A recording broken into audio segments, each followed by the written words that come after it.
Hi, this is Walt Mossberg from the Wall Street Journal, and this week I reviewed one of the most unusual laptops I've ever tested.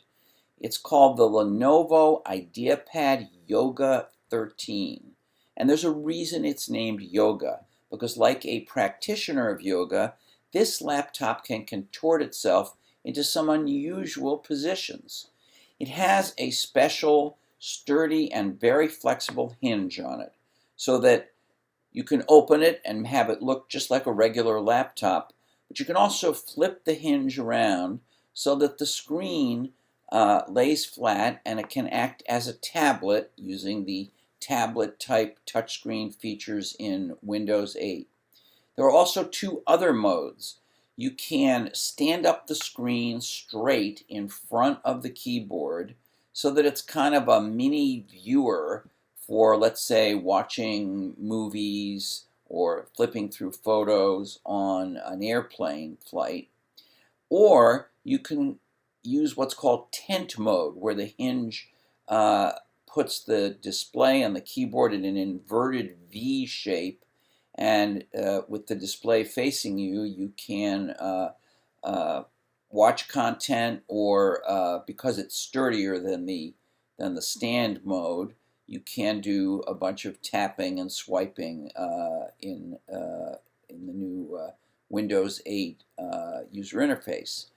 The Yoga 13 is the first of two Yogas. There will be a second one, an 11-inch one, but there is a difference. The Yoga 13 runs the full version of Windows 8, which means that you can install and run your favorite Windows apps, traditional Windows apps that run on the Windows desktop, as opposed to the new style tablet-like apps that run on the Windows Start screen. But the 11-inch one will run a variant of Windows that does not allow you to use your traditional Windows app, and that'll be out next month. I liked very much the design innovation in the Yoga. I thought it was clever, and like most Lenovo computers, it has a terrific keyboard, and it's very sturdy. It's made of nice materials, but it was ultimately disappointing on a number of counts. First of all, it has shockingly little available storage, especially for a machine that starts at $1,000. It uses a solid-state drive, but the only size available today is 128 gigabytes, which isn't terrific, but it gets worse. Because Windows 8 and some of the affiliated functions take up a lot of that storage space, you only get 60 gigabytes of storage for your own data, which is pretty puny. Lenovo is working to increase that to 70 gigabytes, but that's still pretty small. So what they're going to do is offer a double-sized drive, but that will add to the price. It will cost at least $100 more. So that was one problem. Another problem I found was a bug.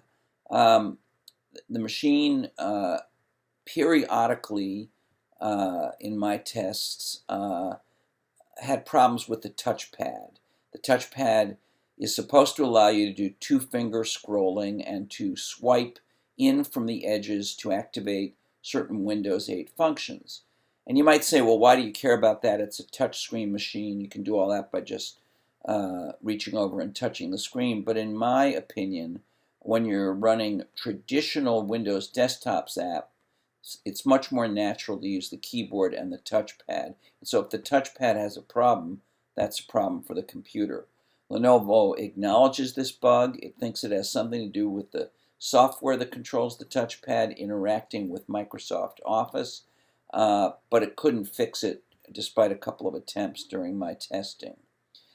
In addition, the battery life is only fair in my tough battery tests, where I use full screen brightness and turn off power saving features and leave the Wi-Fi on and play music until the battery dies.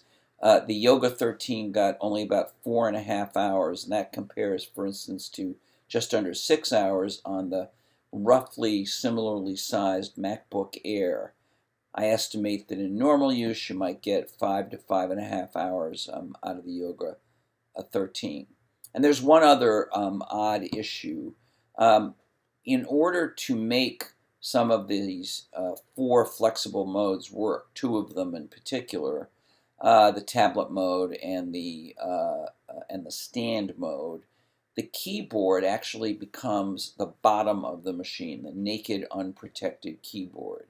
Now it's slightly recessed so that that provides some protection, and it does get automatically disabled in those modes, so you're not going to hit random keys. But I worry that if you happen to set it down on a surface that is sticky or wet or dirty, some of that material, despite the recess, could get picked up into the keyboard. Uh, all in all, I think Lenovo deserves credit for hardware innovation in making this machine so flexible to match the kind of dual ways you can use Windows 8, a tablet type way and a more traditional desktop way. But given the bug in the touchpad, the only fair battery life, the storage issues, I think the Yoga is less than ideal. This is Walt Mossberg, and I'll see you next week.